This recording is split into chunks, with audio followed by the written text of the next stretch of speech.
sometimes you end up with a character that it's kind of annoying to play them.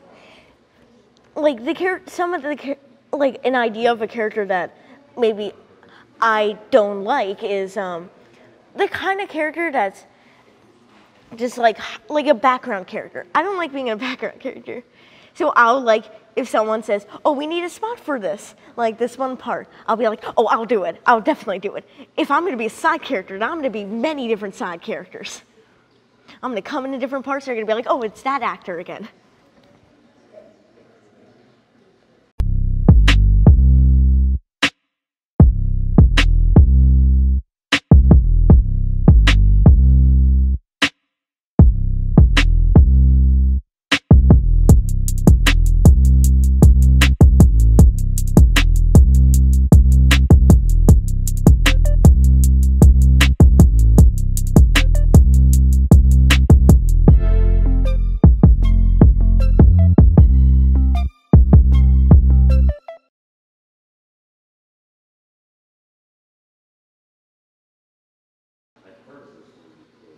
My name is Michael, and I was born in Nashville, Tennessee, but I live in Philadelphia now. I believe when I grow up.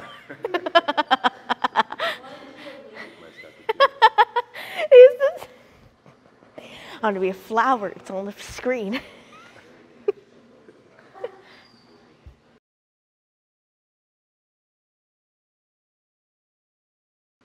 When I grow up, I want to be something that contains in the art. So maybe like a video game designer or character designer.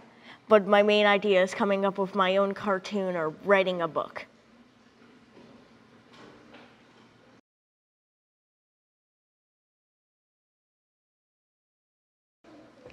I pretty much just have the common family. So you have your mom and dad, you have your grandma, grandpa, and then the other side. But I also have like a million uncles and a million cousins, like a part of a kid in your class, at least for me. A lot of cousins are, everyone is pretty much an entire different person. I don't know how we're all supposed to be in the same family, but somehow it happened.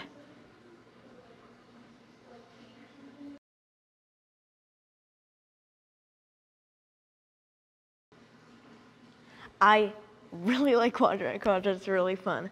But I think my favorite class is entrepreneurship that's taught by Jason, because he teaches the class in this really fun way, and he talks about it like you're like gonna interact with him, like you're having a conversation, and it's really fun. It's nice.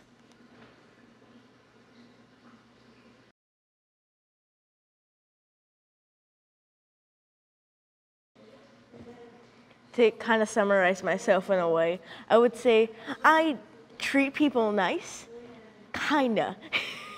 If you are friends with someone, you sometimes will get a tiny bit rough for them, and I think sometimes I'll go a tiny bit too far, even if I don't really know them that well. Also, I'm shy, so like if you're on a bus, like you ever been on a bus or something and you like stare at someone and then like they notice that you're staring at them and you're like, oh, I'm just looking at the ceiling, you know? Oh, there's scum on the floor, ew. I have flaws and pros like pretty much everyone else.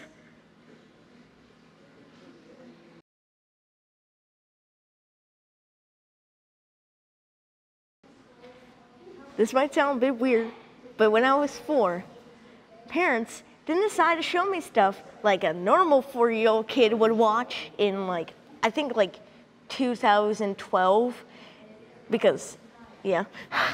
They didn't show me normal stuff, they showed me things that most parents would realize, that's not a thing you might not want to show your kid. They showed me those old Walt Disney cartoons where they still were like a flip book, and I only cared about the jokes, so don't worry, I'm not a bad person now. I only cared about the jokes, and that's all I cared about.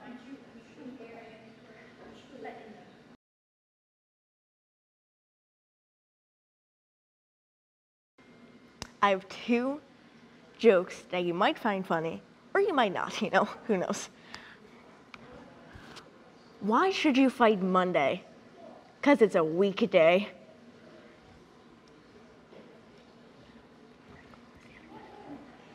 Why shouldn't you go to a cheap waxing place? Because you get a rip-off.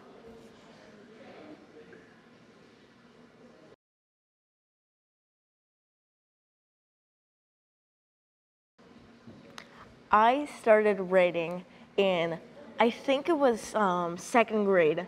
Teacher gave us a prompt to write a fictional story, magical one, fantasy, because everyone was complaining because no one wants to write, everyone in my class didn't want to write nonfiction. So we got to write a fantasy story. Now mine didn't make any sense, but it was so fun to write because I wrote anything I felt like. I created like this chicken monster, chicken Godzilla or whatever. And then there's like girl, and I really liked the story. I got inspired from BFG, so the girl woke up in the middle of the night and there was this big monster. But yeah, it was really fun to write. Then later, like third grade, we wrote another one. Fourth grade, we didn't, sadness. But later, when I got into Quadra, I wanted to write a story again because I hadn't written a fictional story in a long time. And when I started writing, I thought of this entire character. As soon as I put down the first word, and the first line is even like a joke, and I showed it to my parents, and they gave me good compliments, and I was really encouraged. And I kept writing, and I kept writing, and I even came up, and I started even writing a mini newspaper for the school. And writing kind of changed my life in a way.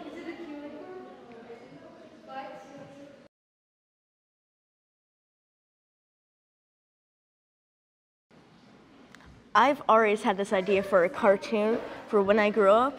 I've always wanted to be a cartoon artist. So this idea I had was where there's a bunch of people around the world and there's natural disasters, but they're too extreme or don't make any sense.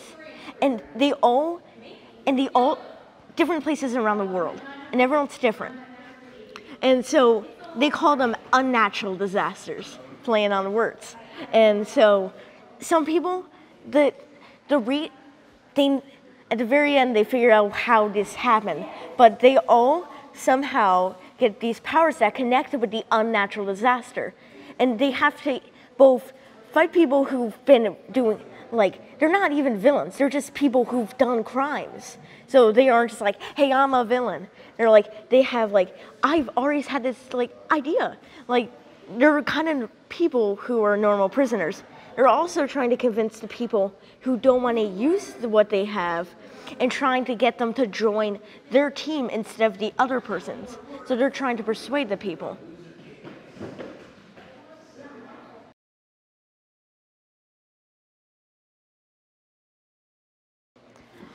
I've always loved the book Crash, which is probably my favorite book. And if you've ever read the book, the main kid's kind of like a brat, you know, annoying, he's a bully, and doesn't like anyone. But you get to see him progress into a good person throughout the book. And I always loved that. So I decided to write my own way of it. And I wanted to make my character feel more balanced. And that's the only thing I wanted to change, but I wanted main character to have a friend that would guide them into a way, and they would grow like a normal person. They would figure out that the real world doesn't just revolve around you, and the things that people really do have to go through. And I wanted to make the story as realistic as possible. So if you're reading the book, you will connect with it. You will understand why the character's thinking that.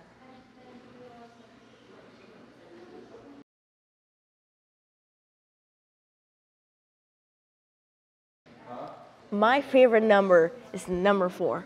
Sounds kind of random, but it actually has a bit of backstory to it. My favorite age was 4. I was still in preschool, but I was the oldest out of everyone. And so many things happened then, and I still can remember it. It's like going to Disneyland, but you just can't remember it since you were like 3 years old. Like, who's gonna remember Disneyland at 3 years old? You're gonna remember when you're 17. But I still remember going to Disneyland when I was 4 years old. I still remember my friends. I still remember my friends' names. I remember all the dumb things I did too. You know, I wasn't a very intelligent 4-year-old.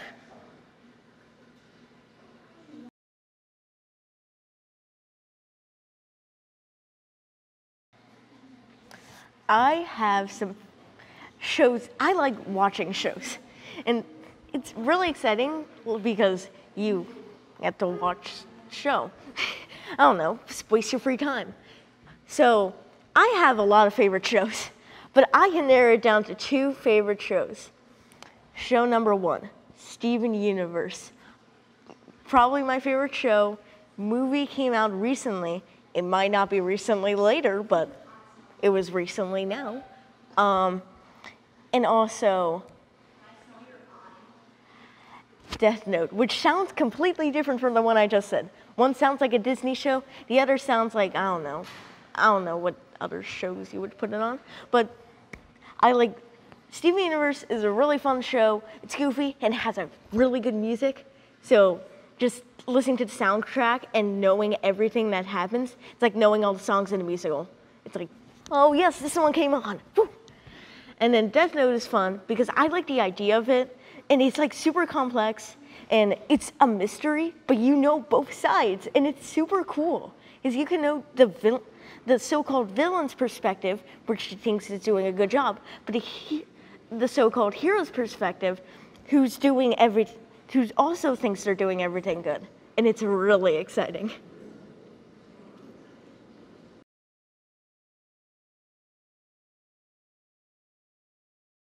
Let's talk about, I just had it in my head. Let's talk about, oh, you said you were studying theater, right? Something like that? I do theater, I do acting. Right? Can we talk about that a little bit? I'll tell you all about my first acting experience and how it was super hilarious.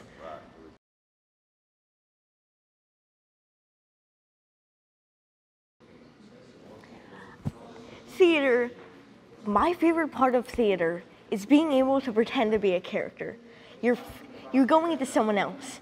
You're maybe just like a normal person, but go to theater, you can be cocky and clever, you can be strong and bright, you can be witty and kind of annoying, I don't know. You can make a bunch of jokes. There's so many things you could do. The main thing I dislike about theater is kind of that a lot of times in theater, you don't get to choose your character. Sometimes you end up with a character that it's kind of annoying to play them. Like an idea of a character that maybe I don't like is the kind of character that's just like a background character. I don't like being a background character. So I'll like, if someone says, oh, we need a spot for this, like this one part, I'll be like, oh, I'll do it. I'll definitely do it. If I'm going to be a side character, then I'm going to be many different side characters. I'm going to come into different parts, they're going to be like, oh, it's that actor again.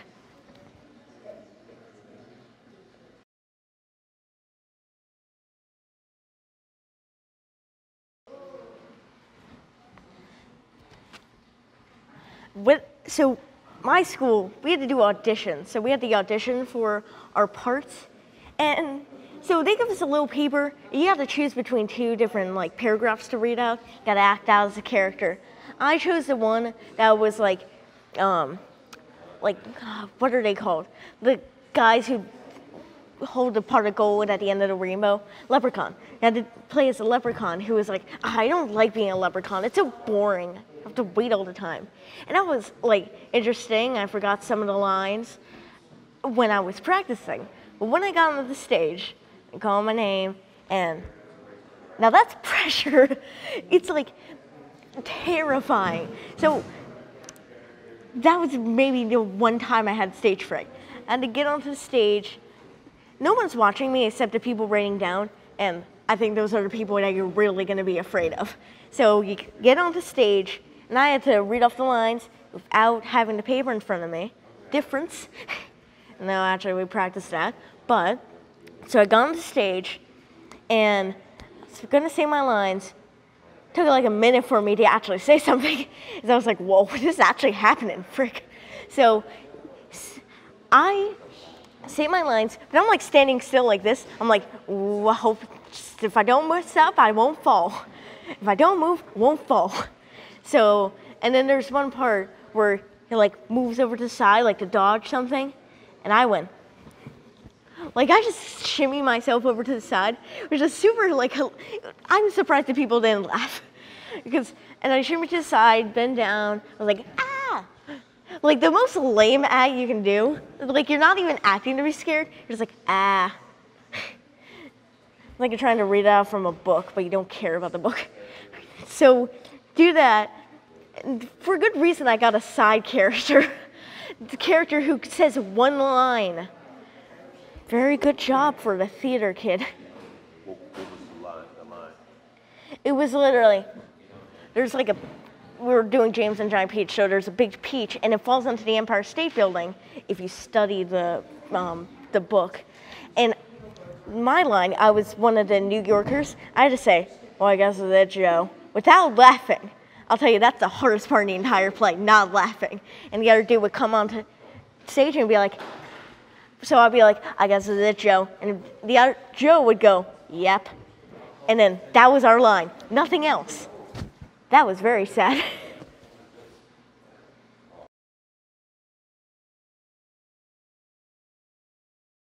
Show that I would ever watch. So now about this show, is there any skit on it that you remember? Like, do you ever see Back to the Future? So, like, if I say McFly, he knows what I'm talking about. McFly, don't be so gullible, McFly. You know what I remember? What's that?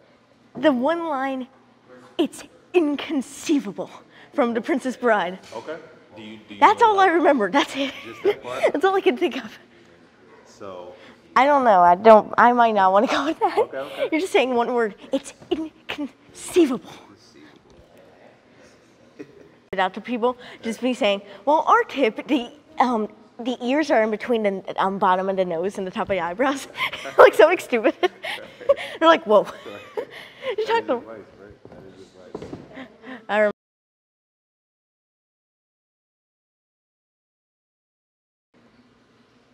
What I want to get from Quadra is I want to grow into a different person.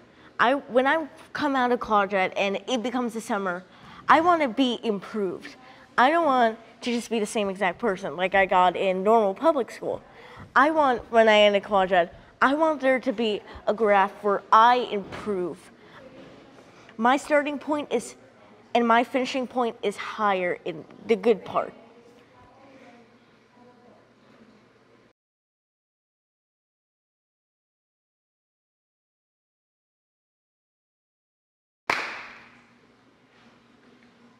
What I want to give to you, I want to tell you this. If you're going to make something, you're going to create a book, you're going to create a drawing, you're going to create a play. If you're going to do anything in that whole art form, you may want to make it feel real. You want the people, when they watch it, look at it, hear it, you want them to feel like they're in the world. They just went into the world and they can connect with the characters. They can understand how they feel. You want to make them feel real. You want to make people understand how they feel. And that's the one thing that I learned. If you're going to make something, make it feel real. It doesn't have to look real though.